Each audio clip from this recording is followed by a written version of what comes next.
All right, we are live. Autumn Equinox, 9/22/2024, 5 p.m. Mountain Time. That is Lucifer Tim, 33rd degree, bringing us in today. We were live in the Discord. I decided that there are so many people across the seas who can't call in because the number is cost prohibitive, so I opened up Discord. So if you want to chat, and you can access me through Discord and not through the phone line, which is also open. Just let me know in the chat and I will unmute Discord, but I'm in there. Okay, let's see here. Going through, I got a lot of comments I haven't responded to. Ashy Dog says, I like the artwork. Thank you, appreciate it. Throwing Pearls says, love your show, man, but you couldn't be more wrong about the juice. Now, does he mean the vax or the Jews? Oh, here we go. I directly know people who are injured or are now dead. You've auto-hoaxed yourself out of the truth. We're losing an alternative media propaganda mule. That's okay. I'll still give his comment a thumbs up. I appreciate the comments. And if I'm wrong, I'm wrong. And I'm sorry if I'm giving people misinformation that's causing them to die. But if anybody, in my opinion, if anybody's responsible for vax deaths, it's probably you. You probably gave them a nocebo effect. We're talking like psychosomatics. You jinxed them. You basically put so much fear in their head as a post-hypnotic suggestion that their body just shut down. Anti-vaxxers are the true culprit here. Imagine that, like a pandemic of nocebo effects causing mass death. Just basically like a mass panic of deathly fright. And that's the objective. Okay, let's see. Etheric Bliss says, great stream. Last 2 days have been above and beyond. Thanks for sharing. Thank you for the comment. Let's Go says, quote, do-it-yourself mind control. Yeah, alt media's do-it-yourself mind control. I don't believe the mainstream, but I'm going to go pick up breadcrumbs. I'm going to take different types. I'm going to sample from a wide array of red pills, and I'm going to come to my own truth. Yeah, do-it-yourself mind control, because these red pills all come from the same pharmaceutical company that makes the blue ones. Piano and Dante 2221 says, captivating.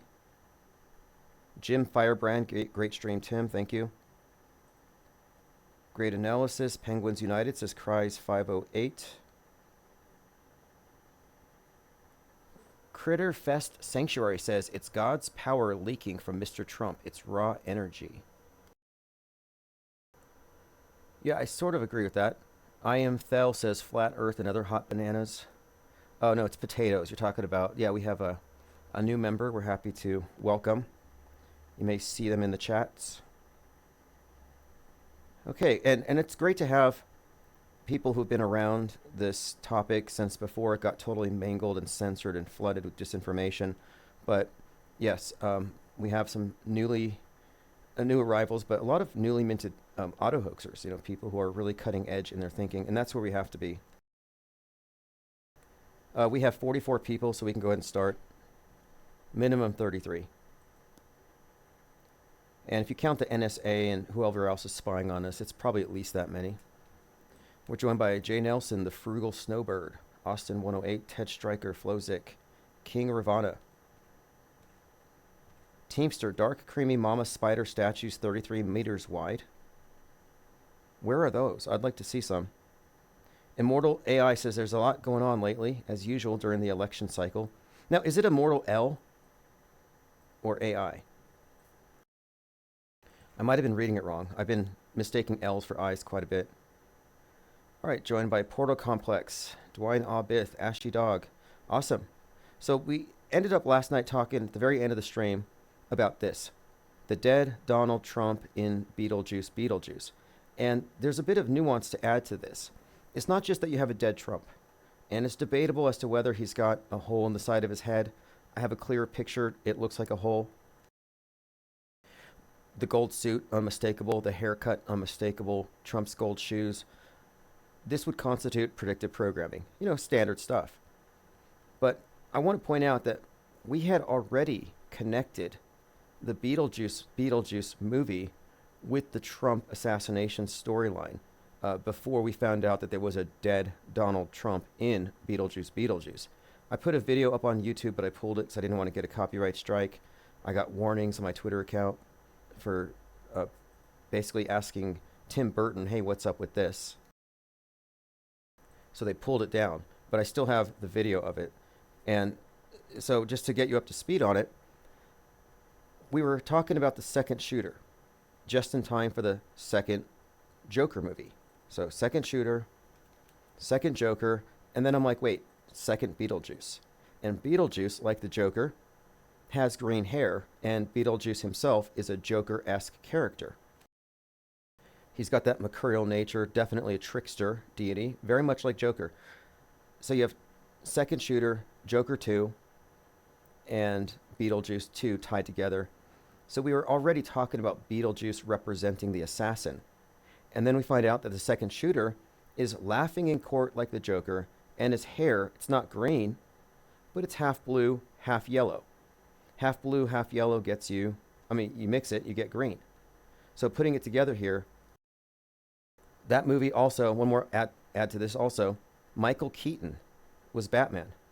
So you have a lot of connections with the Batman Joker franchise and the shooters as usual, but we were already looking at the movie before we found out that you've literally got a dead Trump in one of the scenes. Again, the hair is unmistakable, the gold suit, with the gold shoes. No way you could mistake this for anybody else. And of course, this would constitute predictive programming, as that this happened to have been, it had to have been filmed before Trump was shot. But here's the scene in slow motion. There you see Trump, obviously yellow, and there might be more to this scene, so I'll be interested to see what other people think about it.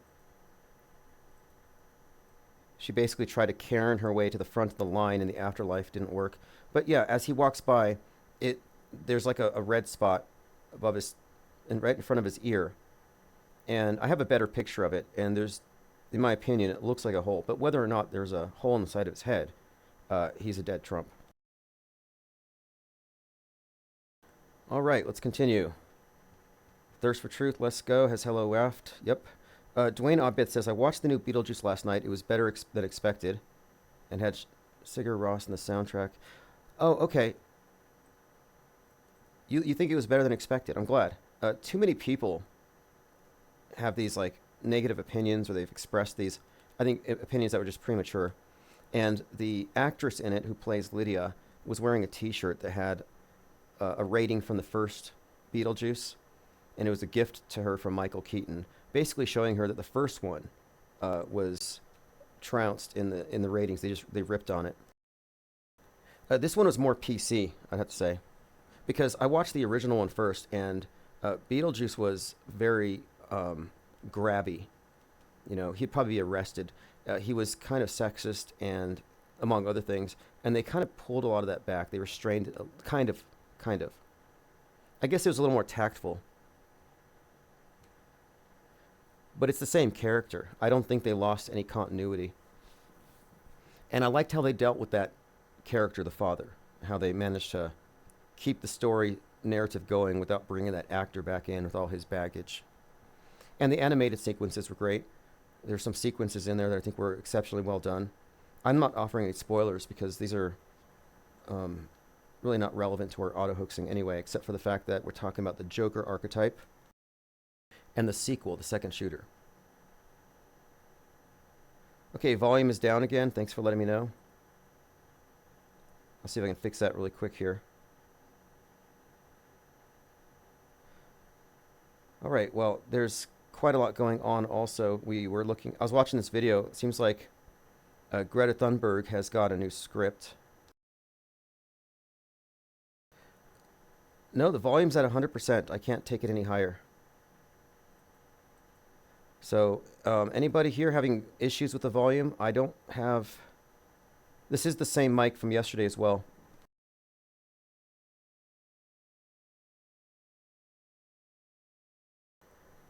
Anybody else? Just in the chat? Ted Stryker says it's fine.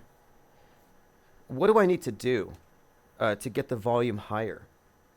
Is there some kind of software anyone knows of that I can use? Because I've I've maxed it out on my end as far as I can tell, but there's got to be something. Joined by Slick Rick Clump. Says maybe there's a stellium lining up with Beetlejuice coming up like there was earlier with Elgol. Interesting. Yeah, we should look into that. There is the astrotheological component, and the Beetlejuice, obviously, the timing of it though is the main part. The fact that we have concurrent programming, and let me bring up what I posted yesterday on the blog about this thing. I put an article up that said, let's not minimize the significance of predictive programming, because I do still see a number of people who are pushing back against this, who are still advancing synchromysticism, and I'm fine. We need to have that debate. One of us is right. Either man is manipulating man, or a higher power is manipulating man through mass media, which is almost to say mass media is divinely inspired. But we have to have this debate. Yeah, this is where it's at. It says get a mixing board. I think so. I think I need to get an external audio interface. It'd be worth the investment. I'm actually planning on it. I'm looking at a couple potential side gigs. I have a pretty good shot at a call center job locally that pays very well and won't take up all of my time. There's a lot of training for the first few months, but not so much that it's going to distract me from this. I've always found that these types of call center jobs are not the least bit taxing. You know, I spend the whole day at Walmart scanning groceries. You know, I want to pass out, just kind of decontaminate. But, you know, because you're just all these meaningless, I mean, it's crazy. Just surrounded by all these products and just the repetitive nature of it. But it's fine. But it's just not all that engaging. But I always find call center work to be engaging, and it doesn't bore me, and they have like regulated breaks, and I get a lot of work done on breaks. In fact, I wrote most of that book, Flat Earth Activist, when I kicked off this channel in 2017 or 16, on my breaks while at a call center for DirecTV. And at the time, I was pretty much sure that there wasn't a geostationary satellite that we were all supposedly oriented at. Quay says, hello, fellow auto hoaxers. Get your pay today, Tim. Oh, okay. Oh, awesome. You got it. Okay. Yes, I did some watercolors of cyber penguins so I could meet the minimum order to get the tabloid ordered, and it's going to be tomorrow. Tomorrow morning, I'm going to place an order, and I should have it in 48 hours. So the first issue of the Insider.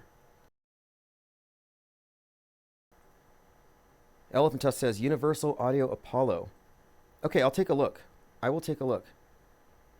And this might even become more necessary in the future as I start trying to get, you know, I want to get more panels for the purposes of debates.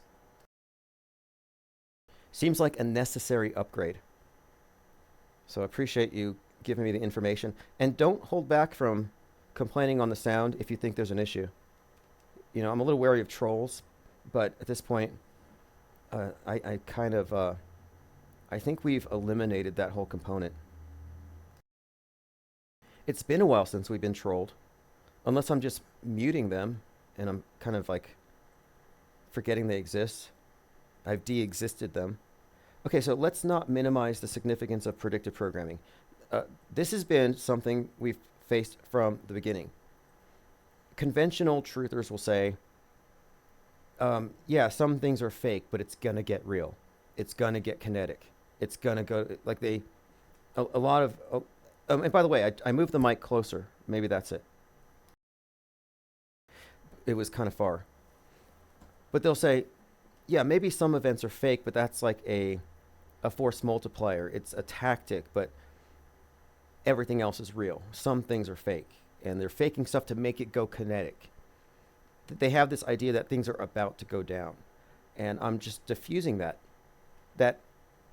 idea of the threat being greater, or rather, the threat of the thing is worse than the thing itself. That's Rules for Radicals number 9. And all these Machiavellian manipulators think that way. If they can have you convinced stuff's about to go down, and they can maintain that for 20 years, they will. And nothing ever has to go down. They've been doing this forever. So when I'm talking about fakery, I'm saying this is the primary thing we should be looking at. Ignore everything else. Ignore the sense of dread. Ignore the paranoia.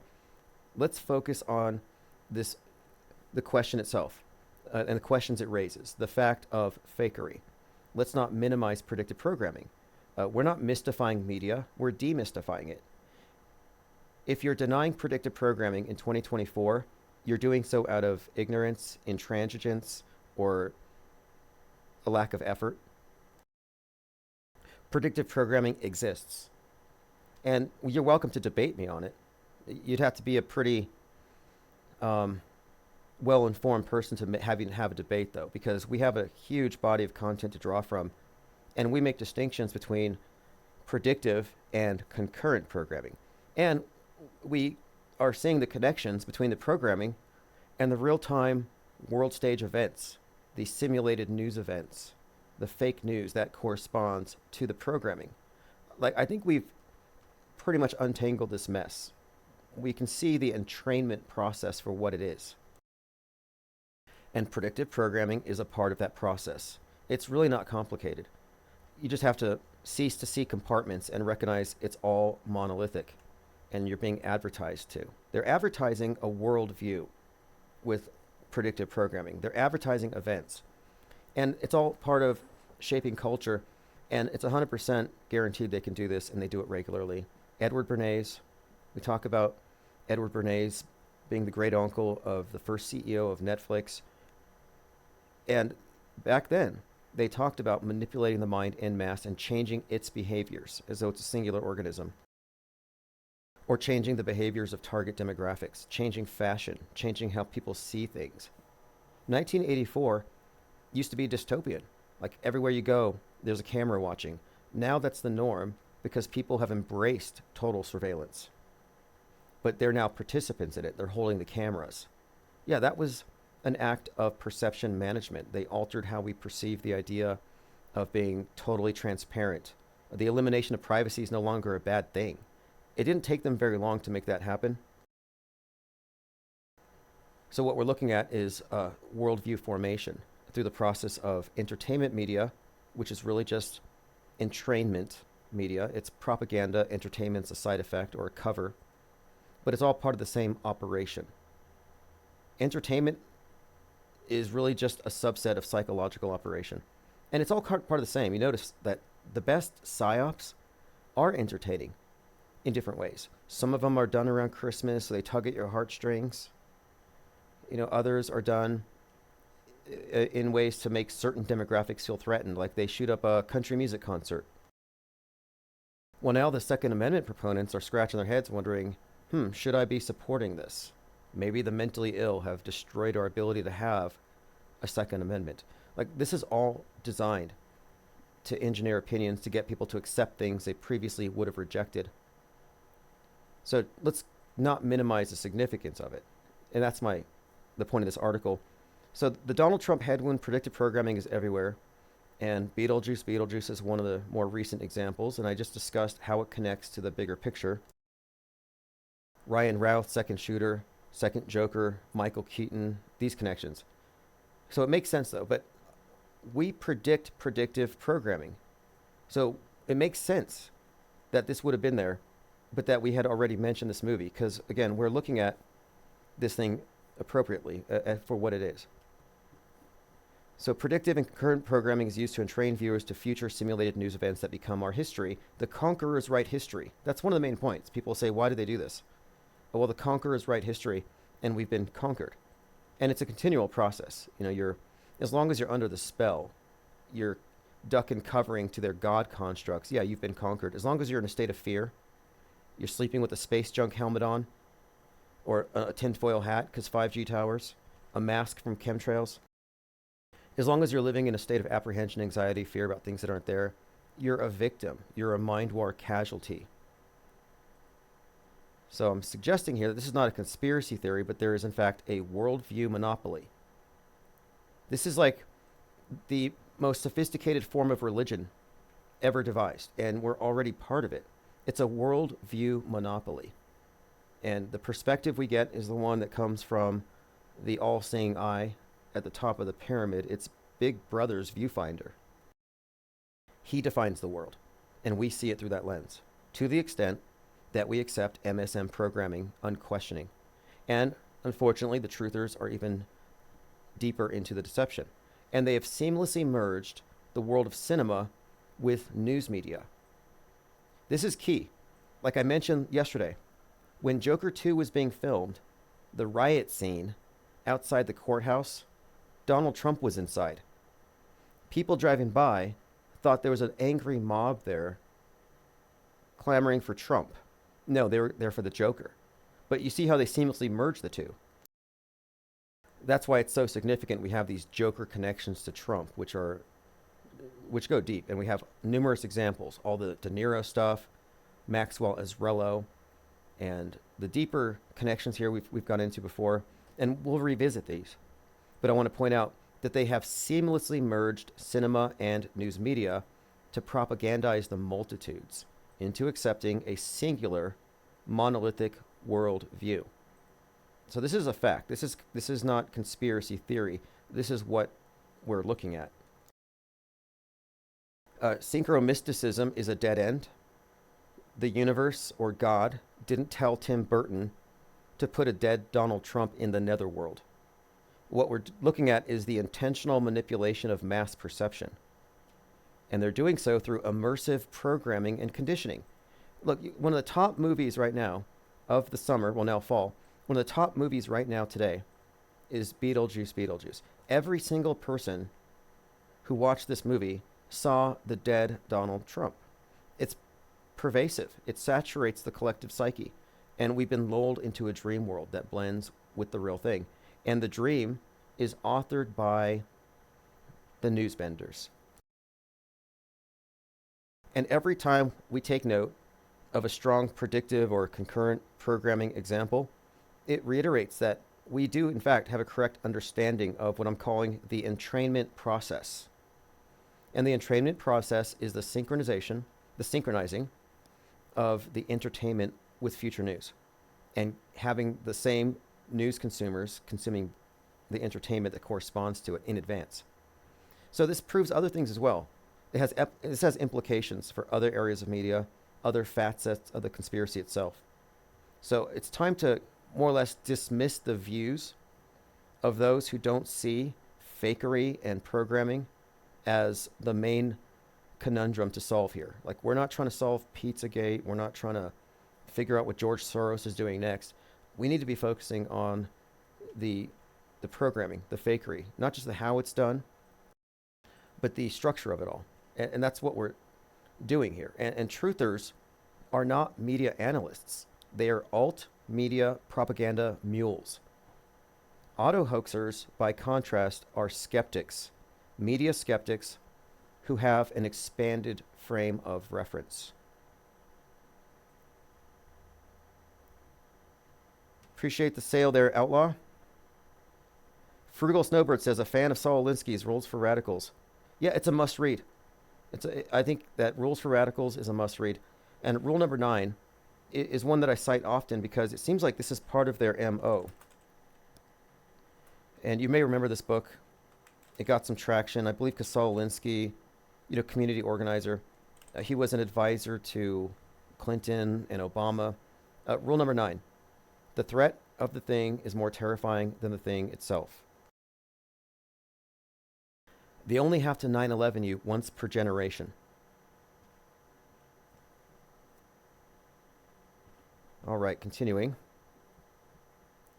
Girl says, don't worry about the safety of the food or drugs. It's all safe, especially the GMO stuff, seed oils, glyphosate, and the vaccines are harmless.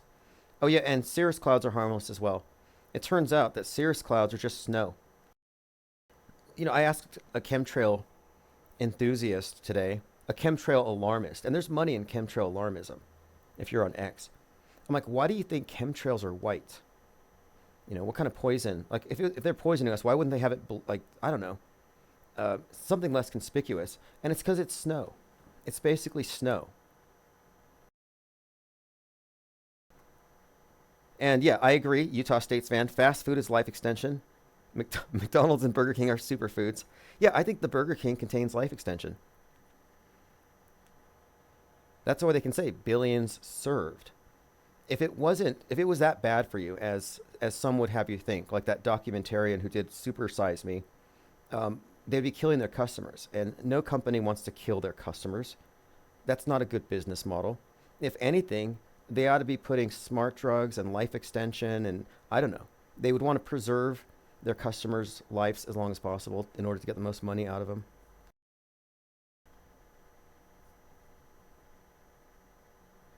Um, Cygirl says, if you question the safety or integrity of processed foods and drugs, then you're succumbing to fear. I think that's fear mongering. Like, I mean, unless you have a specific food item, like you're warning us about, like don't trust this particular brand of mustard or whatever it is. If you're just generalizing, it might be part of a propaganda narrative. Maybe it's an attack on capitalism. I mean, that's how a lot of these things work. So I tend to reject any narrative that leads with fear. I want facts first. And I haven't seen the pile of corpses promised me by the antis. And I take the anti-anti position. If you're a skeptic, you've got to be anti-anti. And you have to be anti-pro, which means you don't go with the mainstream because it's on the screen. You don't go with alternative because it's the opposite of what's on the screen. Instead, you step back from the screen and carefully assess it. And we've already made the case for manipulated media directed towards prefabricated events in order to write our history in advance. We've already made the case. This is what's happening. Everything else is theater. Everything else is meant to weigh you down and distract you. Those are psyops.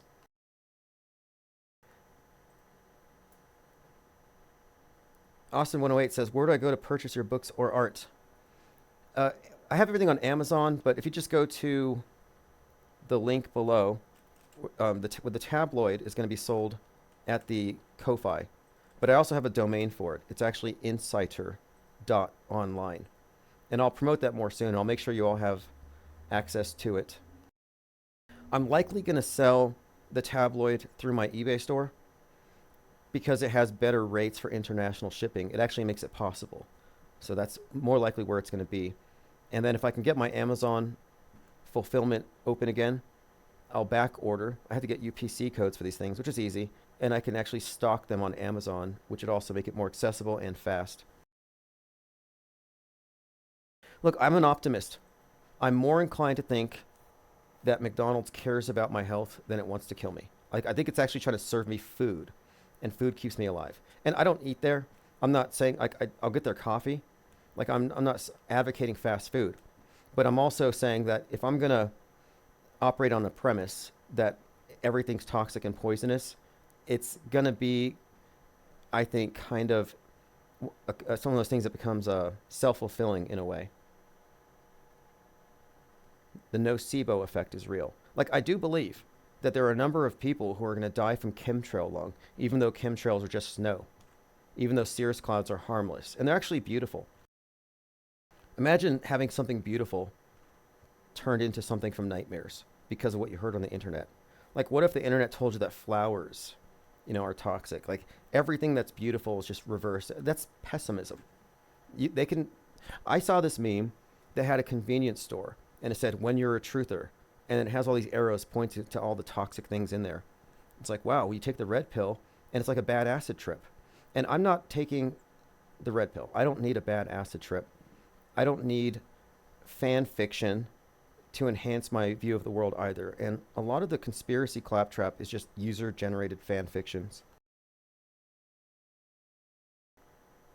And I'm not in that game. Like, I'm not trying to warn anybody. I'm not crying wolf.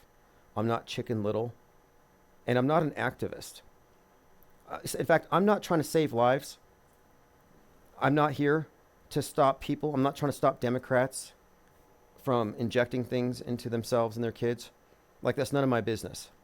Those are their medical decisions. I'm not an anti-activist on anything. Like, I'm not an activist. If anything, this is philosophy. And this is about epistemology and perception. And this is needed. This is needed in a subjective world that's being ruled over by those who have a more objective grounding in the real world, who aren't in the simulation. So if you're an activist, I'm telling you, you're in the simulation. If you're a Proud Boy, a Soy Boy, Antifa, Patriot Front, or you're marching because you're anti fill in the blank. In my view, you're in the info war. You're in their simulation. And I'm not in the sim. And I'm not triggered. I'm not woke. I'm not mad. I'm not perturbed. I'm not scared of nukes. I'm not worried about nukes. I'm not going to duck and cover. Okay, let's continue. Yeah, I can tell. There are some people who are activists, but I'm saying here, I respect that. But if you want to do your activism, you're not going to convert anybody here. You're not going to scare any auto hoaxers. Like, we're kind of fearless. You know, fear is the mind killer, Dune. And there are some Dune quotes that I'm putting in a new ebook I'm working on. Actually, it's an ebook I was working on, but I'm actually putting these articles into the tabloid. But basically, he has a lot to say about fear and what we talk about regarding knowledge and belief. And so you're not going to convert any auto hoaxers if you're over here trying to sell us on being anti whatever it is, anti water that has fluoride in it, anti chemtrails, anti poker. Whatever your anti position is, you're not going to get any converts. You're not going to be able to proselytize to skeptics. I would just say go find a more captive audience for that kind of thing, like on Rumble. Those people are easy prey. So Frank Herbert said, and this is one of the more relevant quotes to what we're talking about, they are not mad. They are trained to believe, not to know. Belief can be manipulated. Only knowledge is dangerous. I'm a non-believer. I prefer to know. And that's why our perspective is, in fact, considered to be a threat, a dangerous mind virus from the perspective of the status quo. They don't even talk about us or what we're doing. They're still chasing second shooters. They still think that Trump's about to get it. It's like he never got it the first time. It's hoax after hoax after hoax. We have their program.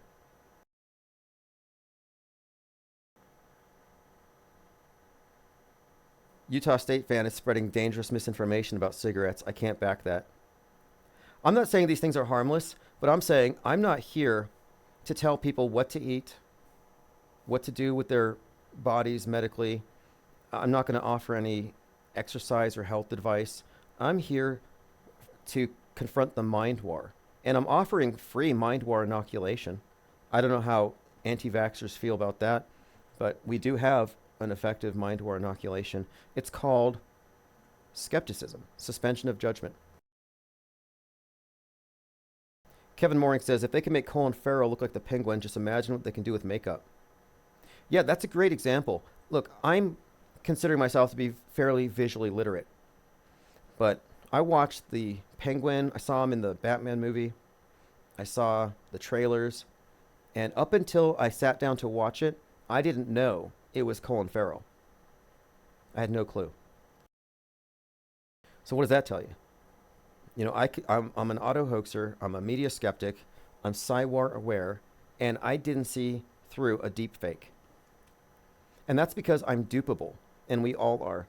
And if you don't know that you are, or you're not aware of it and calculating for that, then chances are you've been duped.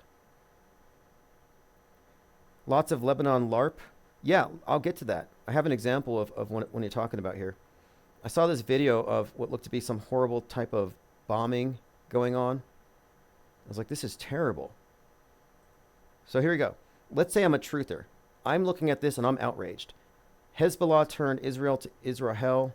Oh, this is saying that Israel got this. Thank you, Hezbollah. More power to you. This is, again, this looks pretty dramatic. Let me show you the video. Somebody's getting bombed to hell. It looks like fire raining from the sky.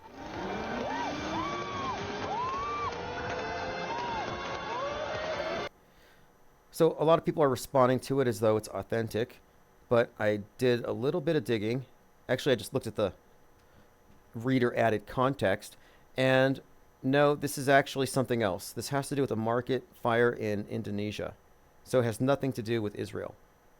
But it'll get 300,000 views before it's corrected. It's a clip from the California fires. So people are taking old videos from other countries claiming it to be Israel. Why would you do this? Why would people fake this stuff? And yet they do it because people believe it. The same reason they fake the moon landing. If the number of believers outnumber the knowers at this rate, they can do anything. They can fake an alien invasion, and there aren't enough skeptics to push back against it. Just so you know, Trutherville is ready to believe in aliens, thanks to Tucker Carlson. And they're going to say, shoot the aliens, they're demonic. So the alien invasion is going to happen, and Trutherville is going to help because they believe in it, because they're the anti. We're anti-aliens. And the mainstream's pro-alien. Well, what about the skeptics who don't believe in aliens? Well, we're not going to be platformed. So the alien invasion, fake as it is going to happen because there aren't enough skeptics to push back.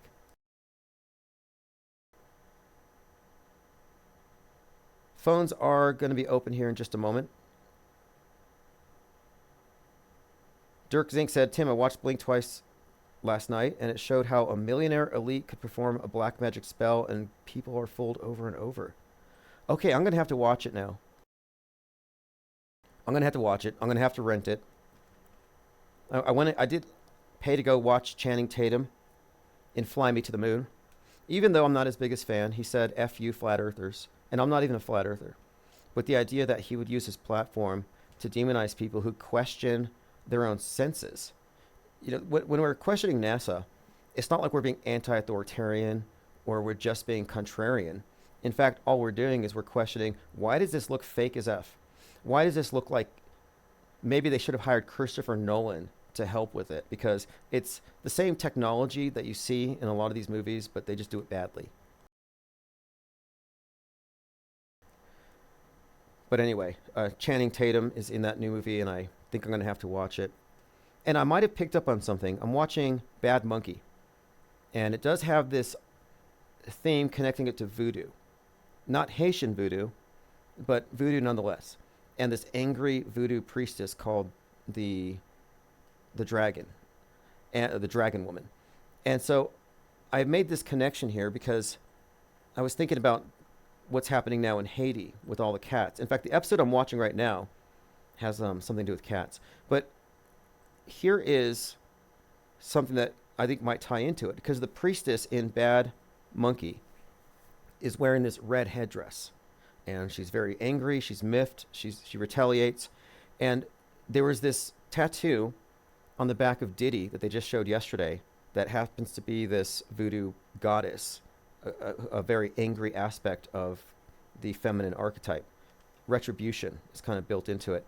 And here we have the Representative Frederica Wilson from Florida attacking Trump and Donald for what they said about Haitian immigrants. So she comes out, big red rose, big red hat, bright red lipstick, red lining on her clothes, and she's defending the Haitians. So I think there may be something here, especially because her tone. She, quote, went nuclear on Donald Trump for his lies on Haitian immigrants. I am from Miami, Florida, and I represent the largest Haitian community in the nation. My next door neighbors are Haitians. The people across the... I'm not going to play the whole thing because the volume's low, but the general tone of it is she's not only mad at Trump and Vance, but she kind of rips on him. She says about Vance, he's so overweight. No, Trump, he's so overweight, the scale says one at a time. They don't give a damn about immigrants. What about Epstein's list of visitors? Yeah, she kind of gets ad hominem in it here. But she's doing so in defense of... So there might be something. Water Walking says, if they were harmless, then what were they for? Here's the thing. And this is what I said in 2020. The reason why we had that whole thing happen is the progressive utopian worldview is atheistic. It has scientism as its basis, nascentology. They don't believe in God, they believe in Gaia. They don't believe in heaven, they believe in space. They don't believe in angels, they believe in aliens. They have a different frame of mind. They believe in the carbon footprint and how if we don't mitigate ourselves individually and as a society, Gaia is going to give us a flood. And they have NOAA, National Oceanic Atmospheric Administration, that warns us about our behavior and how we're going to cause a flood if we keep making Gaia mad. So you have this new world view that's templated off the old one, the archaic. they had to introduce a new concept of sin. Sin is something that serves as a way for the priesthood to designate those who are saved and unsaved based on whether or not they accept the doctrines. So if you don't accept the doctrines of mainstream media and you don't take the injectable Eucharist, then you still carry this new concept of sin, which they call the virus. So the virus is just a construct to replace sin. Now, whether or not it exists is immaterial. I'm talking about the one that they presented us with. They introduced this concept of sin, but this time it's designated by the new priesthood who can isolate it. And then, of course, you'll notice that the anti-media are also anti-pokey. It's like a Protestant movement in a sense. So I'm pointing it out because this allows them total regulation down to the level of the individual, inside and out. Now now the state has a compelling interest to know what's beneath your skin. It's about total social control, and you can see how they just barely flexed. And look at what everybody obeyed in 2020. And even those who didn't obey, the antis, played into the hands of the big picture. And I would also argue that that is a controlled opposition movement because they wanted there to be no debate whether the thing itself exists.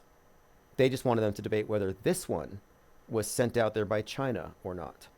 So it was a huge psychological operation to get the entire world to accept the existence of a new concept of sin, which then makes the priesthood more relevant in our lives, and it makes misinformation tantamount to blasphemy, heresy, not to mention it makes you a threat to society. So now the sinners, like a sinner can spread sin to other people who aren't saved or people who aren't obeying the priesthood. Similarly, the conspiracy theorists, the anti-vaxxers, are like the heathens, the sinners.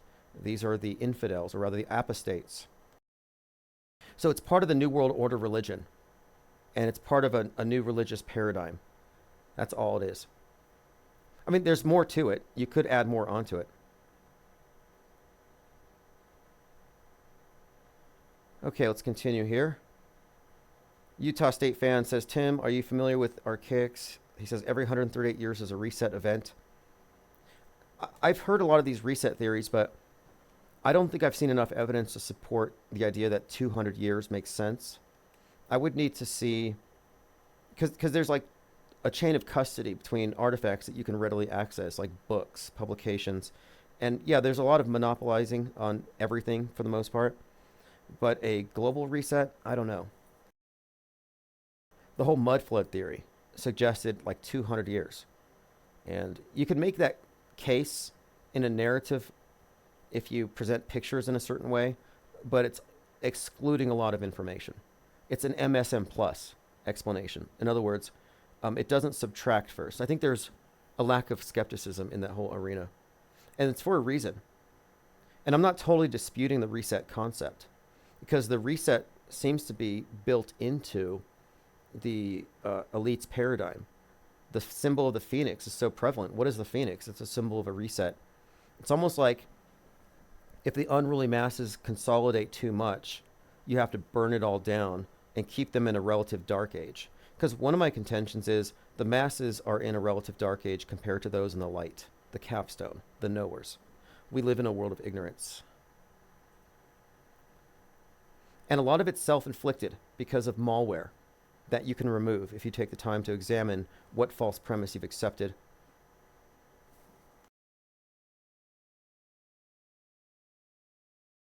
Rocco says, Tim, Revelation 13:5, the beast talks shit for 42 months or 1,260 days.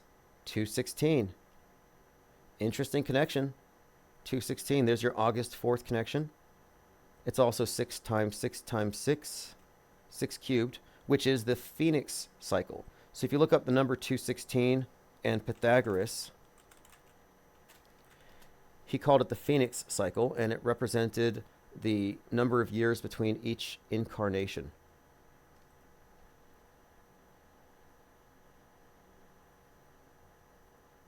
Okay, Obrecht says, JLB's primary source methodology shows books go back 350 plus years.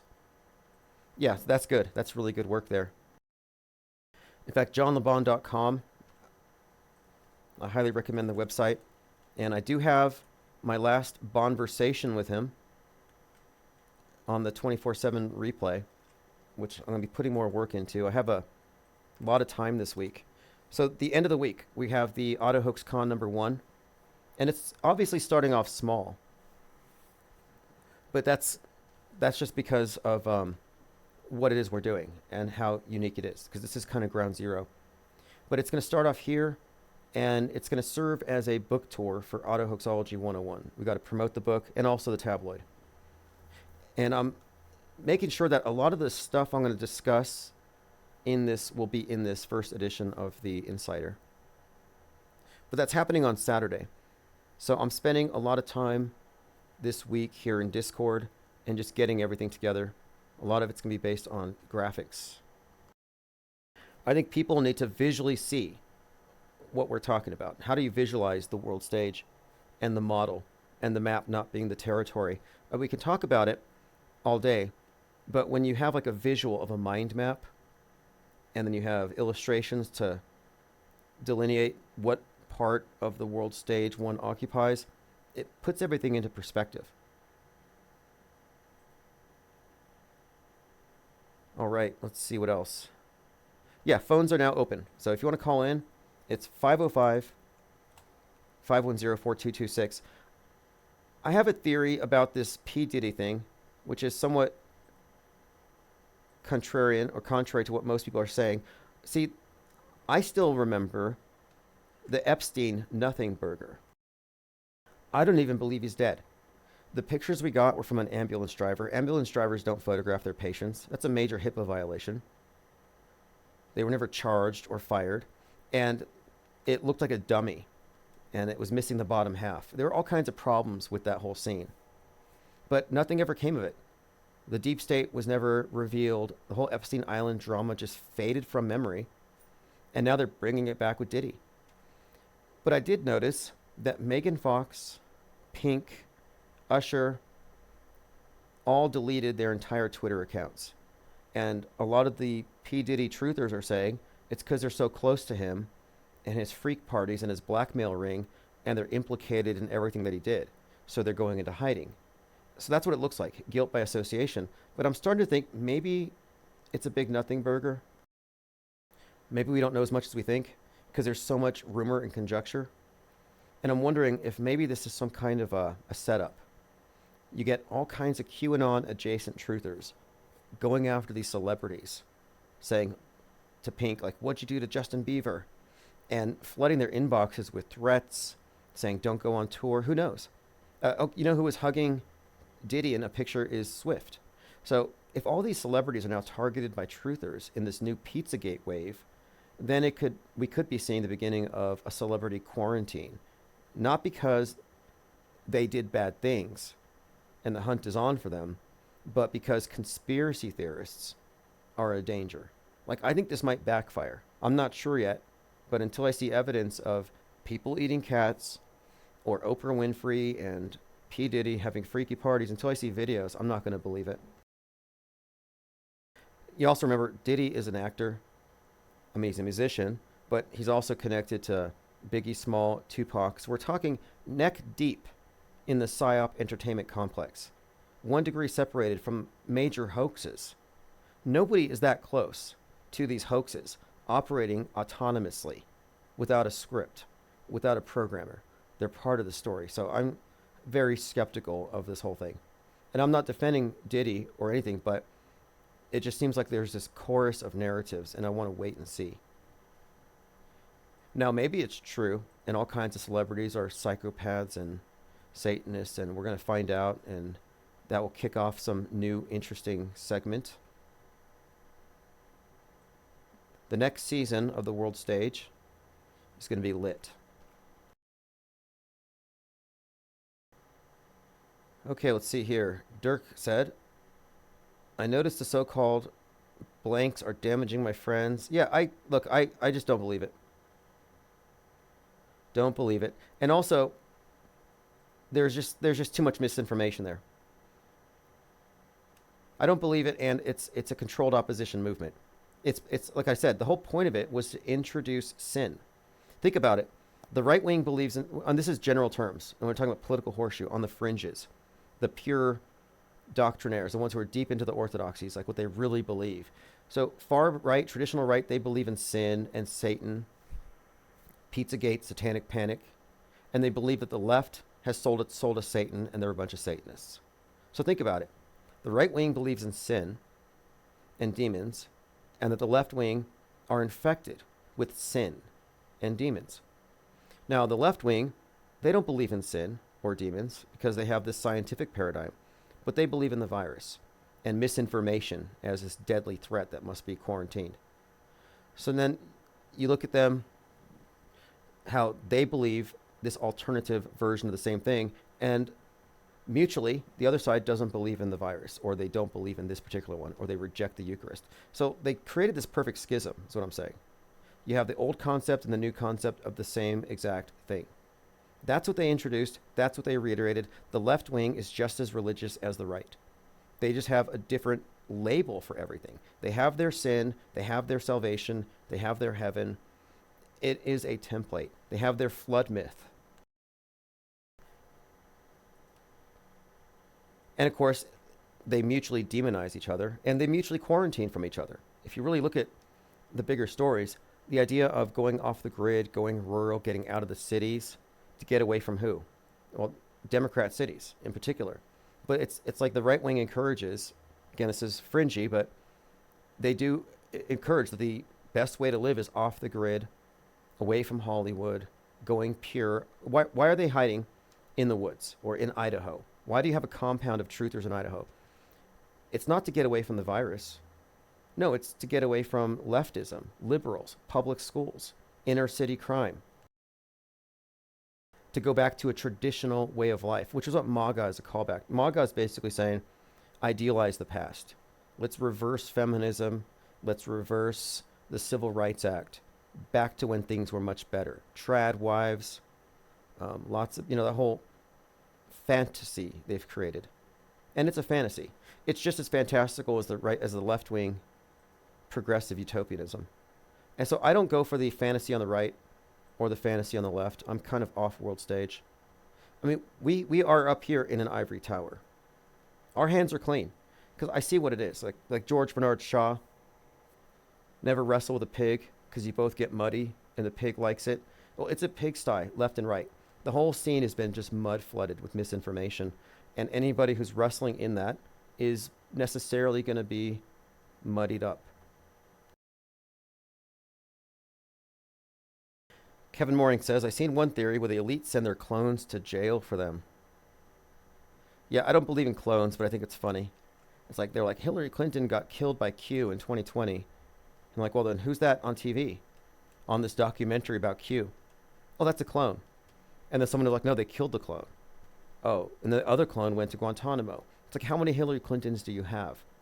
That's what I mean when I say that Trutherville is immersed in user-generated fan fiction. It's delusional. It's insane.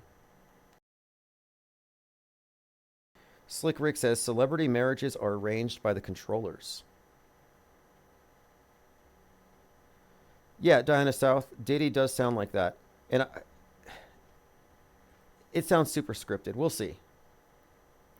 Kevin Mooring says, all the off-the-gridders have cell phones and Wi-Fi. Yeah, anybody who's living off the grid is likely living off the grift because they need that to stay off the grid. Like, you got to pay for them to live in their fantasy, to LARP. LARP steading is a thing. Yeah, you just hype up the fact that you milk goats and you have a couple chickens and now you're off the grid and you're free. You're still buying and you're transplanting trees. I mean, it's not even real farming. A lot of these individuals are, in my view, LARPing it up. And they wouldn't survive the apocalypse.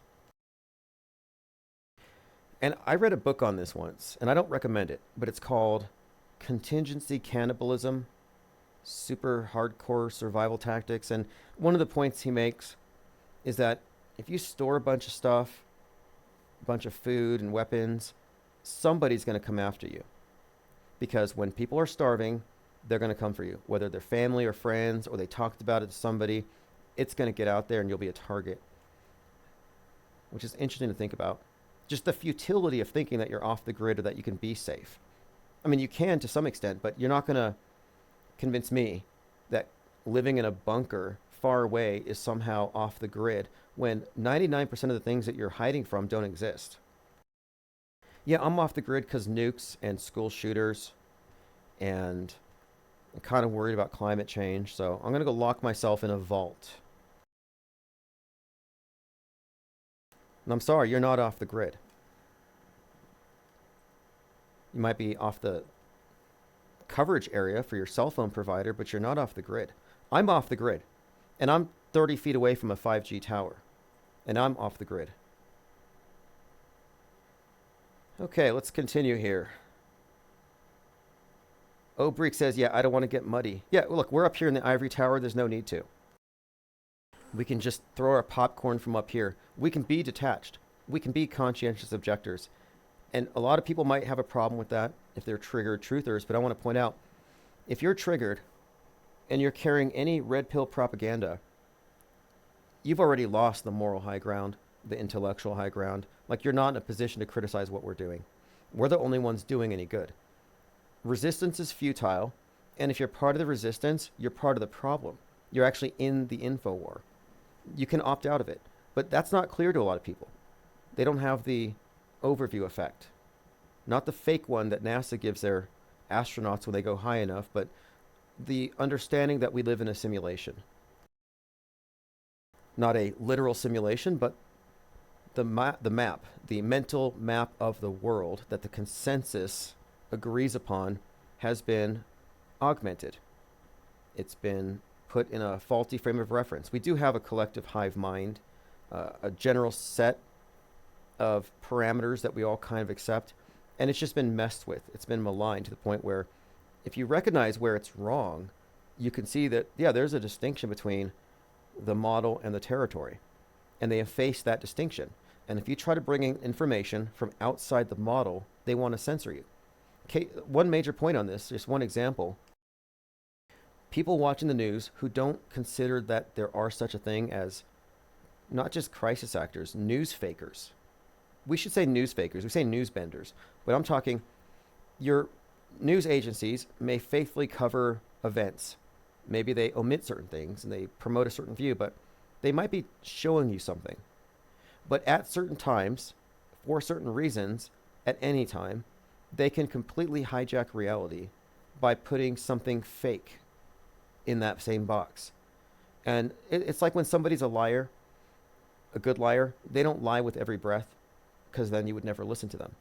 You'd have to rely on them first to trust them.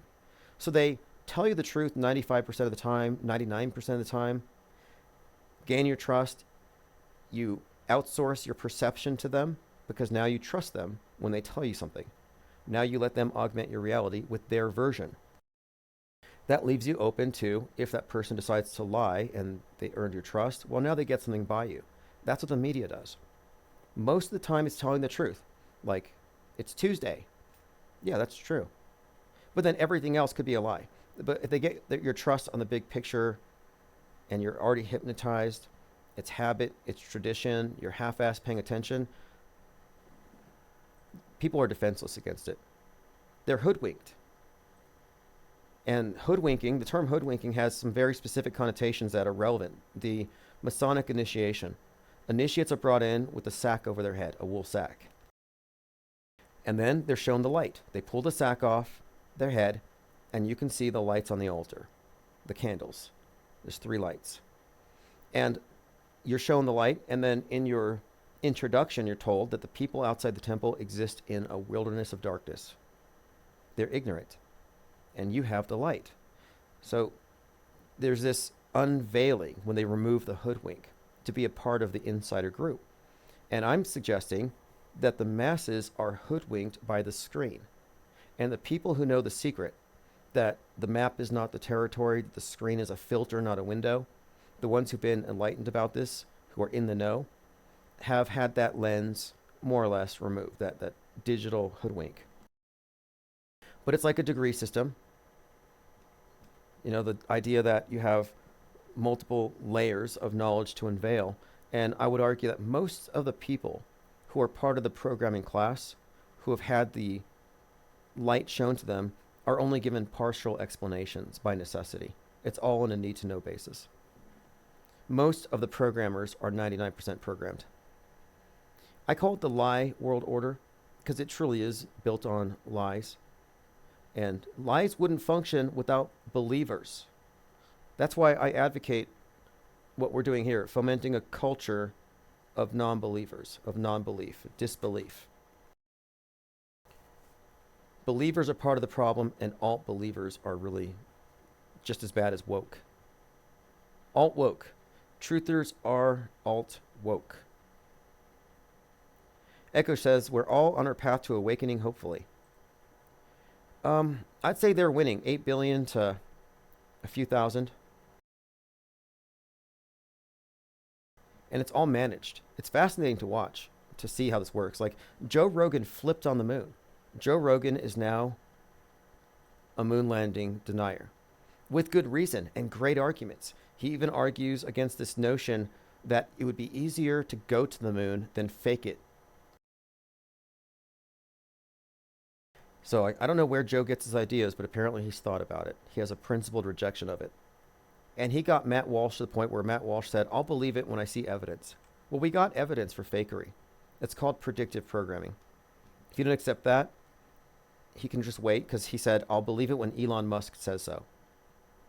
Imagine having your brain Neuralink to Elon Musk, and you can't disbelieve something until he tells you.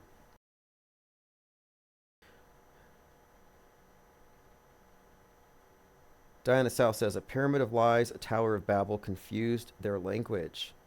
Yeah, exactly. They have confused, they've inverted our language. You know, real means fake. Up is down. They have inverted quite a lot. What's up? Joined by P. Trippa. Thank you for joining. Fakeologist going live in 15 minutes.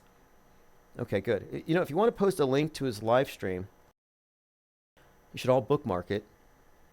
When this channel started, we used to get hundreds of people in the chat, and there would be other live streamers that we were friendly with, people who would call in. And so what I would do is I would say, let's just go to this person's channel before my stream ends. So we would send hundreds of people to their chats, and it was for the express purpose of networking and doing what we're doing here. Everything we're doing now, we've kind of done before at a somewhat smaller scale.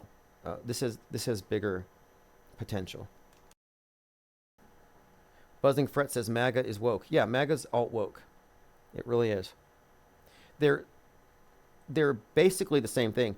It's becoming very clear to me too. If you look at Matt Walsh just came out, and Matt Walsh, you know, MAGA, traditional values. You know, you don't have to wear a MAGA hat and believe in Trump to be MAGA. It's just the idea of the idealized past as the direction to go, whereas the other side is going to this unrealized utopian future. But Matt Walsh, as an example here, has kind of, I guess, not just him. There's a few people on the far right, but yeah, he kind of exemplifies this. But I would compare him to the woke that he's critical of, because the further in that direction you go, you have this alternate worldview that has all the same built-in dynamics. Like, look at America First, Nick Fuentes. What's his main story? His main story is Jews control the world. That's their main thing. Matt Walsh just put out a movie called Am I Racist?, making fun of the left because they believe that whites control the world. So Matt Walsh is confronting critical race theory. Let me bring him up really quick. Now I think he's a comedian or something. He's a pundit. And you may know him. He puts out these documentaries. Okay, Matt Walsh did this film called Am I Racist? So he's mocking white fragility, critical race theory, and poking at the idea that there's some kind of white hegemony, that whites are the devil, and that racism is just automatic if you're white. So he's been behind a lot of this line of thinking and promoting this stuff. And the idea that whites control the world, or critical race theory, that it's systemic racism, that's a facet of wokeism. Similarly, on the opposite side, their conclusion is that it's Jews. It can't be both. So which one is it? Each side has an opposite explanation, and it goes a little deeper when you go into the subtext here, in my opinion, and it ties into this traditional versus progressive dialectic. But I'm saying that both are equally fake. So yeah, MAGA is alt woke. Like, what are you being woke to? Woke means you're woke to critical race theory. What does MAGA wake yourself up to? To white genocide, for example. Like, all these narratives that have been attached to the far right, all their main issues, a lot of their outrage at the progressives and the social changes and the destruction of gender and the attitudes against traditional family values, etc., feminism, Barbie feminism. You see, being woke to Barbie feminism and being against that, like Ben Shapiro setting fire to her Barbie doll, like burning a witch because she's a liberated woman. Yeah, that's alt woke. And their view on feminism is the opposite of how the left, the woke, view toxic masculinity.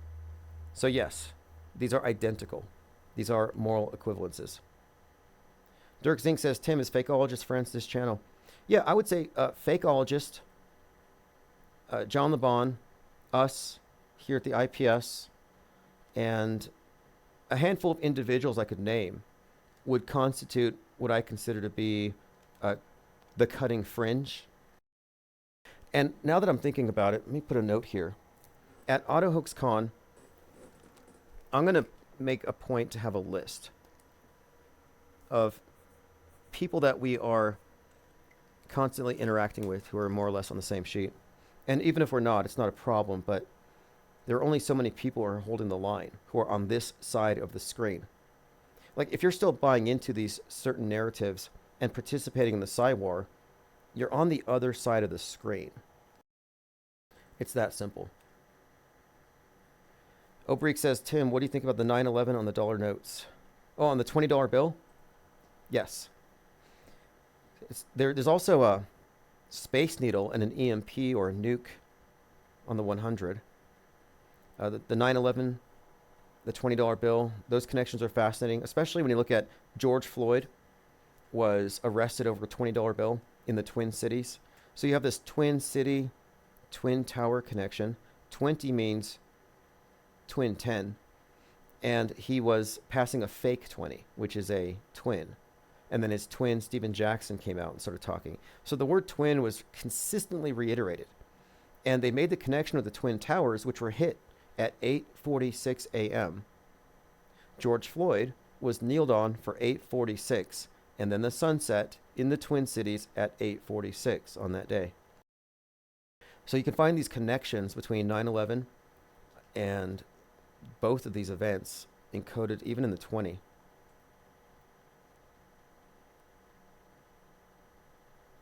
Okay, let's continue.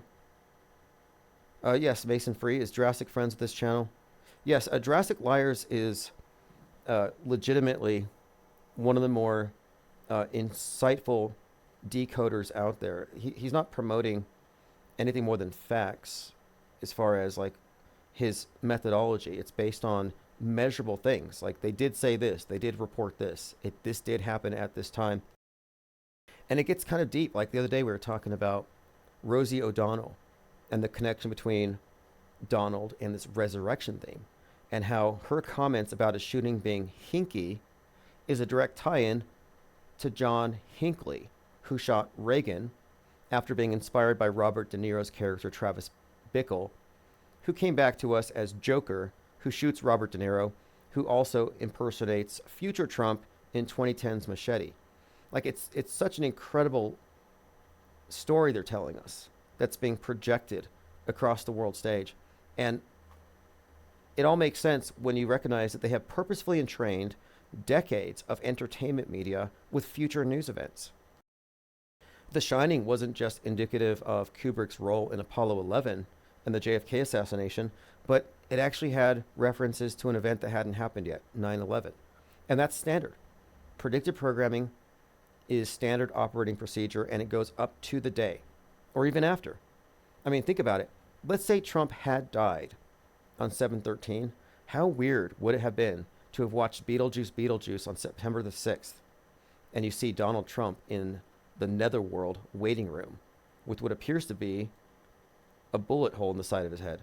Now, it's hard to see if that's precisely what it looks like, but regardless, there's a Trump character in the netherworld.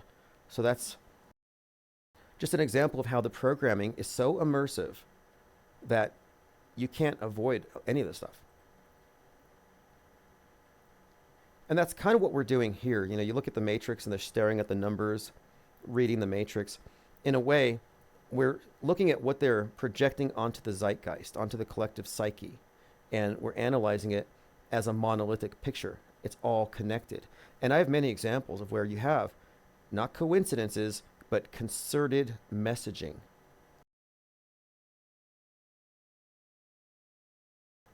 Yeah, Jurassic Liars is definitely someone I'd recommend if you're interested in. And this is the thing too. Neither of us have all the answers, but we're analyzing what is. And we spend a lot of our time discussing movies. He tends to pick up more in the mainstream news. And even before he got into this Trump narrative, he was picking up other codes in the news, like names, last names of crisis actors or spokespersons for different events. And it gets pretty in depth. Like, do you remember when Trump in 2016, he was giving a speech somewhere and someone ran from the audience and grabbed his ankle, or attempted to? He was from Brandon County, and he had connected this to the "Let's Go Brandon," but meaning "Let's go brand Dawn." Like, and that's not all that there was. There's more to it, but there are these narrative threads that seem to be preparing us for this future thing, and it goes way back. And as far as I'm concerned, Machete 2010 has one of the clearest, most undeniable examples of predictive programming yet. And more interestingly, they were projecting something for the future, but they were projecting a person who didn't even exist yet. Like, in other words, Trump the politician wasn't Trump the politician when that movie came out, and essentially predicted what would happen on the day of the shooting. Almost word for word. Kevin Mooring says, taxi cab driver filmed in New York some scenes across from Trump's place. You know, someone mentioned in the series The Boys, somebody's watching Taxi Driver. They're watching the movie. And that's relevant because the series The Boys had a season finale. So it's 4/8. Again, 8/4, August 4th. We were talking about this date.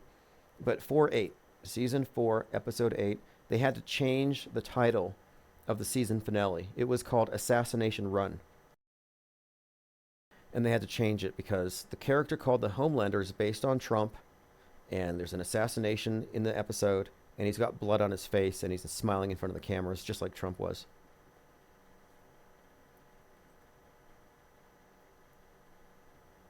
Joined by Clockwork 113. Awesome. Phones are open, 505-510-4223. And if you are unable to call that number, I am available via Discord. I simply have to unmute my headset over there. Okay, again, I had said from Frank Herbert, they are not mad. They're trained to believe, not to know. Belief can be manipulated. Only knowledge is dangerous. This is one of the quotes I've been using lately just to explain that the masses are trained to believe. In other words, they're programmed to be receptive to programming, to not analyze it critically, to not filter it, but to rather outsource some of their perception. Thank you for the Fakeologist link. We've been live here for about an hour and 15 minutes. We'll probably go another 15 or so, unless I get calls. And what we'll do is maybe migrate over there. Yeah, Obrecht, the Captain America connection is insane. So the Captain America connection you got, and this is deep too. Harrison Ford, born on 7/13, the day this thing happens. And in Captain America, Brave New World, he's shot at while he's giving a speech in a theater. His name is Ford, so you got Ford Theater, which is a Abe Lincoln connection. A deeper connection is 7/13 is Julius Caesar's birthday. Donald Trump was killed in Central Park as Julius Caesar. And I just learned a couple days ago that Laura Loomer jumped on the stage and stopped it and said, "Do you want Trump to be assassinated?" So that shows that Laura Loomer has been involved in this psyop since 2017. Because she's the one who pointed out the predictive programming in the Atlantic and on the cover of Time magazine. And this is one of the more interesting ones to me. Douglas Mills, who photographed the Secret Service agent whispering in George Bush's ear, photographed a bullet going by Trump's ear. Same photographer. So what are the connections? Well, you have a couple of things. One, they're shooting at Trump's hat where it has the 4745, which is kind of a 9/11 code right there next to his ear. So you have 9/11 ear, 9/11 ear. Then you have the same photographer, which is intriguing because Richard Drew photographed the 9/11 falling man and photographed RFK's assassination. So you have two examples of AP photographers each taking an iconic assassination and 9/11 photo. If you look at it from the perspective also, the ear thing is specifically highlighted. So what does that mean? It has a few meanings. I think it might have to do with Kabbalah or secrecy, the secret society. It's a symbol of secrecy being passed. And then the book he was reading, My Pet Goat,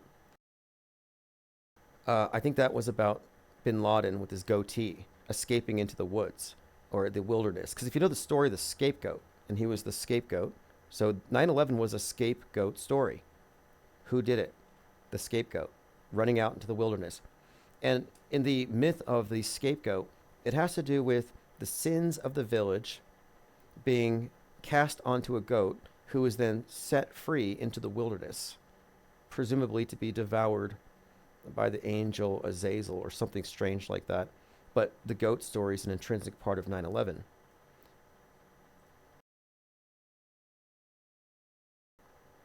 Okay, let's see what else we got here. So the Captain America connection also has another one as well. In the headlines about the shooting, there was some story about how the fireman, so the fireman is also a very symbolic character in this, but the fireman at the Trump shooting, they said he had shielded his family, or he died shielding his family. I saw the word shielded being used in quite a few places, and this made me think about Captain America and his shield and how he had, blocked the president from being killed or something.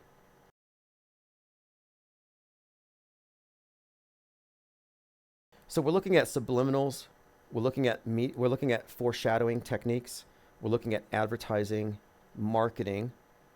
We're also looking at post-hypnotic suggestions. All kinds of covert influences at work. And one of the weapons they have is the inundation, the flood. And this might be part of the program too. You flood them with so much information that you cannot rationally parse it, so you must therefore outsource. Let me ask this person what to think. Let me ask Grok. What does Grok have to say? Let me ask ChatGPT. What should I think about this? I think they may have released AI in order for us to further outsource our perception. Because, like it or not, these things are implemented everywhere, and it just further removes us from the process of distilling information. They're putting guardrails in this stuff. They want to make AI, they already have developed AI bots that are designed to turn conspiracy theorists into normies. All right, let me catch up on comments. Mango says the masses can't get their heads out of their asses. Isn't that Oscar Wilde? Didn't he say that? The mass is an ass. I think that's who said it. Let's see if I can find it. No, there's so many expressions, but he said something else about life imitating art. And I'm like, well, these days it's more like the psyops imitate art, as in the movies, the video games, the novels. But then life imitates the psyops. So it's kind of this interesting process here of they introduce it in art, they manifest it in, quote, life, which is the news media, which we shouldn't mistake for the real thing. But then the people who do mistake it for the real thing, who think the map is the territory, follow that map. And they stay on the paths. And they're guardrailed. They have guardrails that prevent them from going too far. And one of our objectives here, the reason why we have a think tank, is to take down guardrails. And they take different forms. It's all narrative control. And when I say mind war inoculation, I mean awareness about psyops and awareness about the various marketing tactics they use to sneak ideas in, logical fallacies, everything else.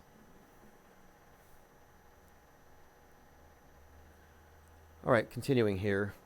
I have a lot of notes. I've just scratched the surface. Yeah, let's get to the Greta Thunberg thing. That's the one I wanted to get to. So she's out there protesting, and it looks like she didn't have her lines memorized. As in, she's reading from a script on her phone. I think that's what it is. But regardless, I'm listening to her chanting and protesting, and her voice cracks, making it sound like she's been out there all day protesting. And I happen to think it was theatrical voice cracking to make it sound like she's chanting her heart out. And I think she's doing a Free Palestine thing. So here's Greta Thunberg in her latest incarnation. Looks like. Show me what power looks like. So you hear that? I kind of think that was, I don't know, her voice cracking. It sounded like she did, like that was an inflection that she did as an actress. Show me what power looks like. Show me what democracy looks like. She's staring into her phone, so I think she's getting her lyrics. Okay, moving on. Greta Thunberg. Old news. But happens to have the same birthday as Kyle Rittenhouse. No way that's insignificant. They were both taken out of the vat on the same day. I mean, how do you explain that? We're talking about the political horseshoe. And that pair is diametrically opposed to one another. Greta is to the left, what Kyle is to the right. And they're each like poster children for their own side. And they have the same birthday, January 3rd, 2023. Not a coincidence. All right, so we've been going on and on. This is day 4. Just posted this quote here. Stanley Spencer is still debating us, this desperate gloober. And gloober is globe and goober. I like it better than glurf. This desperate gloober is on his 4th day trying to debunk our debunk. And he set himself up a straw man. His straw man argument is that we are contending that, my contention, according to him, is that the astronauts are hanging from wires. So when they flip, it wouldn't be possible because wires would get in the way when you'd see the wires. And that's not what I'm saying. I'm saying it's a magic show. And just because I can't tell you how Chris Angel or David Copperfield performed a stunt doesn't mean I must concede magic was used. No, it means I don't know. I don't have enough information, but I don't have to go to the default. Similarly, I don't think you have enough information to say it's really magic. So here we are having our debate about whether this individual with the massive forehead vein is upside down or not.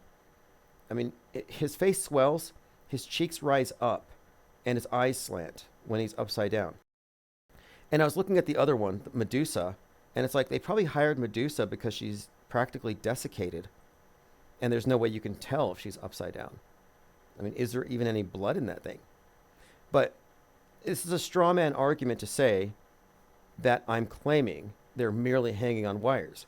And having looked at it closer and watched some of the behind the scenes on Christopher Nolan's Inception, I'm now thinking they have either a rotating set or it's a pure green screen, but that they're using some kind of a seesaw, a counterbalance that allows them to fake it without any wires getting in the way. Have an insightful tweet here from Blue Hope, who followed me on Twitter yesterday. He said, predictive programming is the only reason Hollywood exists. I never thought about it this way, but I have said that entertainment is a side effect of the programming. But this is an excellent point, because I remember I had said facetiously at first, there's no meaningful distinction between Hollywood and the news. A month later, I'm saying the same thing, but I mean it. And yeah, predictive programming is the only reason Hollywood exists. Absolutely. I got this link from Leo Pirate. So we're talking about fakeability. Like, did they have the technology or the expertise to fake the moon landing? Can they fake space? And some people say they can't. And that's just incredibly ignorant. And what Leo Pirate sent me yesterday was this. This is from, he said, by the way, something to add to your evidence bank regarding fake zero-G. There's a famous old dance scene from a legendary film, the dancer Fred Astaire. So we're looking at Astaire Unwound, and this came out in 1951. So I'm going to put this on the screen.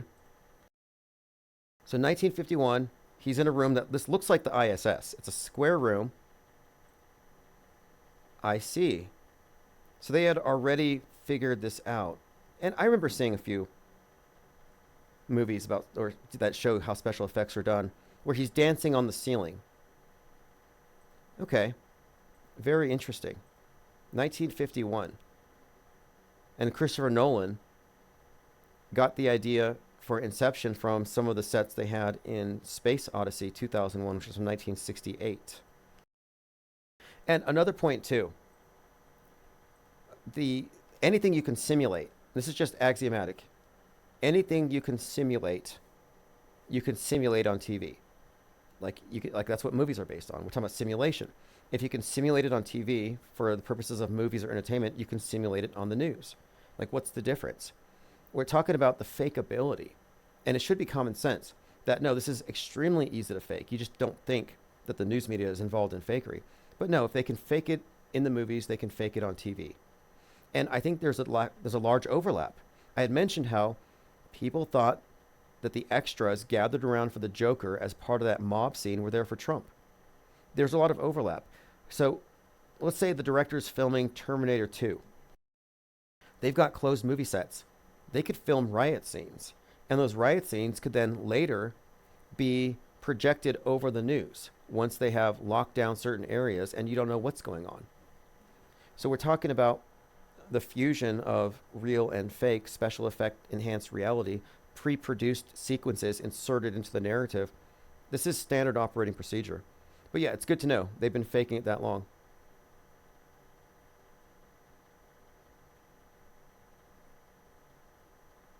Catching up on your comments. Oh, Breck says Rittenhouse is a better actor. Her UN speech, her how dare you speech is iconic. He's a better shot, for sure. He seems like a genuinely decent person who just got caught up in some bad company. I mean, you know that he got ripped off by Lynn Wood. Lynn Wood convinced Kyle's mom to keep him in jail for 80 days rather than face the mob after the election because he said it was going to be an apocalypse. But anyway, he managed to raise money while Kyle was in jail and he absconded with like $4 million. That's quite a haul. Like legendary grift.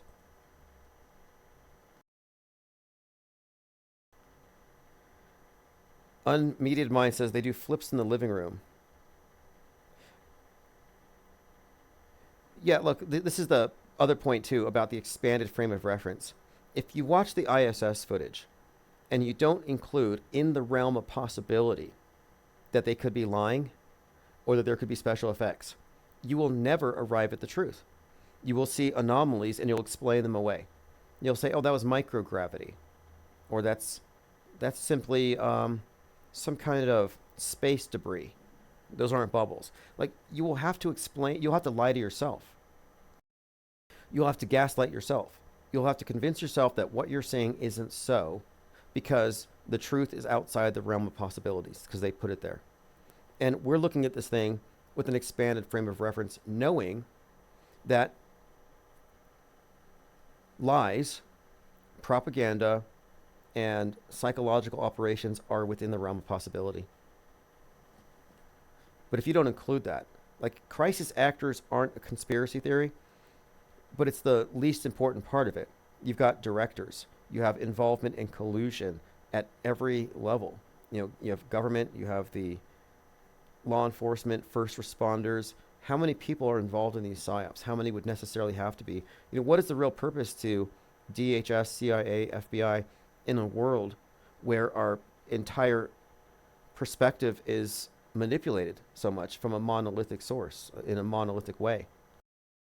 And Fly Me to the Moon helps to propagate the idea that America had to beat Russia. It's like, you guys have the same special effects department. Cosmonaut, astronaut, taikonaut, then you have JAXA. All these various space agencies have the same special effects department. Or they're sharing the same methodologies. It may not be the same. The Chinese space station is a little disappointing. I thought it was going to be an upgrade. I was hoping the Chinese space station would make the ISS stand out as a relic with 2005 graphics. But no, they actually kept it at the same level. Like, this stuff's not aging well. It's like, what they do, order their space station from Wish?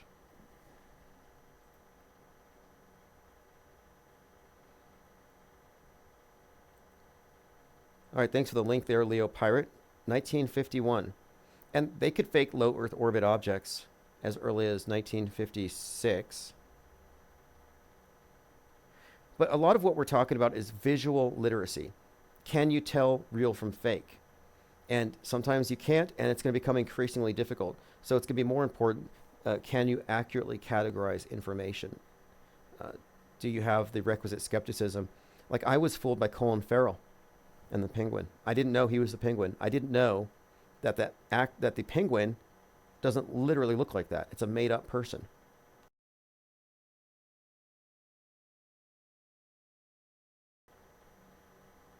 All right, I'm catching up on something else here with Tucker. So this is a fascinating study. So I'm going to show you this clip. This is how truthers are manipulated, and often by themselves. So this is a truther channel, and it's a clip from Tucker Carlson. And in this clip, now this is actually being spread by a leftist. In this clip, you hear J.D. Vance talk about how his campaign gave him a prop dog. They rented a dog so he would seem to be dog friendly. Let me play this clip. He's actually a rent-a-dog that was given to me by the campaign to make me seem like I'm a dog fan. How this weird. Is... How weird. Okay, so that video got 2 million views. 2 million people heard J.D. Vance joking about a rent-a-dog, and Tucker saying it's weird that his campaign would do that to him. So that's the story that came out. The truth of it is, that's his dog. He got the dog when it was 8 weeks old. The truth of it is, someone took a clip of him describing what the rumor was about his dog. So these are two different things. So in its full context, he said, yeah, I read on the internet that I rented my dog. And then they laughed, but I've had it since he was 8 weeks old. But you call it a cheap fake. They didn't have to add, they just gave you a selective clip of it, and they managed to remove important information to let you lie to yourself. And I went through the comments. Most of the comments were like, yeah, of course that's not his dog. Of course he rented a dog. No, he only has to pretend to like dogs because of Springfield and the dog eating rumors. Most of the people believed it. That's why I'm saying we're screwed when the aliens come down, because they're going to look so fake, but we're going to be stuck with them. Now, this is nice. And this ties back to the guy with the vein on his forehead. So if you look at the screen, this guy's face is sagging vertically. His upper lip is curling like Elvis. He's got Kim Jong-il hair, and he didn't a minute ago. And his eyes are nearly swollen shut from his cheeks. Now, this, again, is the subject of debate between me and this guy on Twitter called Stanley. Well, I found the same video on TikTok, and a random comment, Nikki Baby. Nikki Baby says, you know how when you was a kid and you hung upside down on the monkey bars and you get that vein that pops up in the middle of your head and you turn red, that's what he's looking like right now. Laugh, cry emoji. So this is not an auto hoaxer. This is not a flat earther. This is not somebody on Twitter debating. It's not a flurf. This is just some normie who's laughing because this guy looks like he's hanging upside down on the monkey bars. One other point, the headline says, what's the question that was asked of the astronauts? Do you feel like Boeing left you stranded? Like, that's interesting. Because there's another story here that connects with Boeing, which is the company Boeing has been called crony capitalists. And one of the big narratives about the fall of the West, too big to fail, is crony capitalism, which are companies that are so positioned close to government, they benefit in ways that go against free market principles, give them unfair advantage. And there's a lot of grift and greed involved. And oftentimes profit takes precedent over safety and people. So Boeing is being made to be an exemplar of crony capitalism. So I wouldn't be surprised if this Boeing disaster with these two astronauts, is here to highlight the detrimental effects of crony capitalism, or just capitalism in general. Because remember, the space program is just a stalking horse for environmentalism.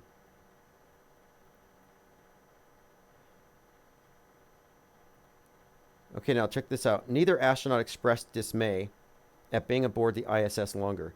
Williams said, quote, "Space is my happy place. You can do it upside down. You can do it sideways. So it adds a little different perspective." Kind of a weird statement. I love how they only have questions asked of them by like kindergartners. Why'd you want to be an astronaut? What do you guys eat? I have other questions. Like, I would have asked Peg Whitson, how do you get Botox while you're in space? How did you dye your hair in space? When you pluck your eyebrows, where are all the little hair? Where do you put? Like, you don't have answers for a lot of this stuff, but you can tell that there's a lot of shaving going on. Their uniforms are always starched, but I did see one of them apparently reverse her age, because she goes on board. She's in orbit for 666 days, and she fills out, and her hair darkens over the course of the 6 months. Just kind of curious as to how that works. But yes, do the astronauts feel let down by Boeing? And here's from the Hill. Crony capitalism flies high in Boeing's anti-trade allegations. Crony capitalism is using raw government power to advance a company's commercial interests, but it flies high at the expense of the American consumer. So they're talking about how Boeing has got some sort of competitive advantages because of their connections, to the detriment of the safety of the American consumer. And we've seen plane parts from Boeing falling from the sky all year. Yeah, that's what I would ask, Obreek. Why does the movie Gravity look more authentic than your videos? I could ask questions that they wouldn't be able to answer. We could ask things of them. We don't get anything but the view of an audience member looking at a magician on the stage. The camera is stationary. You see what they want you to see. But no, they purposefully keep the questions closed from critical thinkers because it would be dangerous for them. Many of the ISS live chat streams were shut down because of us, because they couldn't handle the questions and the skepticism. I might watch this movie. It looks terrible, but someone brought it up last night. This came out in 2019, 5 feet apart. Now again, 2019. 2 young patients with cystic fibrosis who have a relationship despite being forced to stay 6 feet apart from each other. Like, this probably happened in 2020 for other reasons. But, they have to stay 6 feet apart. It's kind of like a rom-com. Well, Will is a cynical rebel, and he's lackadaisical, and he doesn't want to obey the social distancing. He's probably an anti-masker, a mask refusenik. So they even throw that story in. But it's called 5 feet apart, even though, according to the description, they have to stay 6. But I'll probably check it out. Another good example of predictive programming.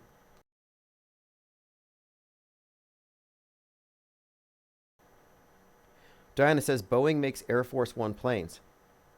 Good point. And in Fly Me to the Moon, at the very beginning, there's some kind of an explosion happening, and Channing Tatum has to put it out. And as he's putting out the fire, he stops the explosion. They get a call from Boeing about something. And every time they mention Boeing, there's some kind of explosion going on, or an allusion to Apollo 1. That can't be a coincidence. That's obviously predictive programming. Got a quote from OG Humberto. Did you know Kyle Rittenhouse and Greta Thunberg were both hatched on the same day? Let's retweet that. That's true. And it's definitely not a coincidence. Can't believe we're on day 4. Day 4 of Stanley Spencer burning straw men. And he's having, this is what he's defending, just so you know. Imagine looking at these two pictures side by side and saying, I don't see the difference. And now look, on the picture on the right, he's got defined cheekbones, hollowed out cheeks even. But look on the left, and it looks like he's bloated, and his eyes are swollen shut. So what happened between these two pictures? And then you have that vein between his forehead. It's not there. So here you have somebody who is saying publicly that no, there's no difference. This is another example of 2 + 2 = 5. This guy's mind controlled. And I think it's funny, and I don't care, because if you're programmed at this level, when it comes to the space hoaxes, then you're 100% believing everything on the ground. And this is a war on perception. Perception has been hijacked. It's been augmented for reasons mostly having to do with control and keeping a dynamic, rather a disparity, a power disparity, by having a dark age society with the enlightened ones ruling over them. Isn't that what Illuminati means anyway? And I talked about the all-seeing eye on the dollar bill earlier. That's Big Brother's eye. Its view is the one that we're all getting, the monopolized worldview from that thing on the back of the bill. But it all ties into this concept of the monolith and the Tower of Babel being mankind united as a monolith in one mission from earth to the heavens, one language. So the Tower of Babel concept is tied into the dollar bill in the sense that 1776 is in Masonic lore. 1776 AL, Tower of Babel's construction begins. So America's been correlated with the Tower of Babel and with the pyramid in Giza, which is 5,776 inches high. And that is the year it was in 1776 AD, according to the Masonic calendar. So the Tower of Babel, connection to America, and the pyramid all have to do with, I think, what we're looking at right now, the completing of the pyramid, the capstone, the top of the pyramid in which the eye is. It seems to suggest here that the Tower of Babel, the monolith, is under the control or under the spell of the capstone. And this perfectly correlates with the symbol of the obelisk and the golden tip, representing the pharaohic elite, which also correlates with the rockets and the capsule. So the capstone, the capsule, refers to the programming class. And their symbol, of course, the eye, is an apt symbol, I think, for the monolithic worldview. Everybody seeing things through Big Brother's viewfinder.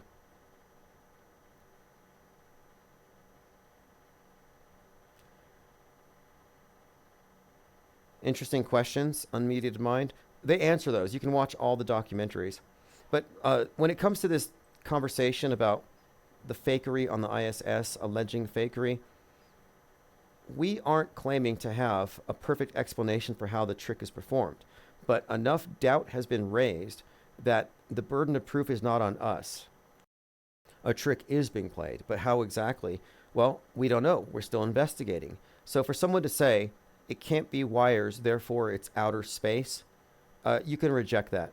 You can reject that as a straw man, where they set up a fake or mischaracterized or oversimplified version of what your position is, and then they attack it. It's like, no, I don't have all the information, but the more I look, the more I'm leaning toward the type of effects that we saw in Interstellar and in Inception. And to get back to the earlier topic, just to kind of close this off with this P. Diddy thing, all the rumors right now, as of right now, to me are just rumors. I'm not automatically assuming it to be real. And I'm looking at a number of celebrities who have jumped ship. They've deleted their X accounts. And I think that might be perhaps an indication that they're going to claim conspiracy theorists are threatening them. So you have Pink, Usher, Megan Fox deleting everything. So this is making them look guilty, but it might also be a setup. So they can say truthers have made it unsafe because of rumors and conspiracy theories, and they've kicked off another Pizzagate witch hunt. And it seemed like the Pizzagate thing was a similar witch hunt that ultimately worked against Trutherville. And I don't see anybody really pushing Pizzagate, but they're pushing it under a different name now. They kind of rebrand it. Sort of like they rebranded it as be worried about Haitian cannibals to be worried about Haitian cat eaters. You notice how they just switch from one to the other. These are interchangeable hoaxes. Thomas Hughes had said perception, management, magictisement. Yes, we are getting into the realm, into this area of where media intersects with magic, however you define it. And I have an expanded definition of magic.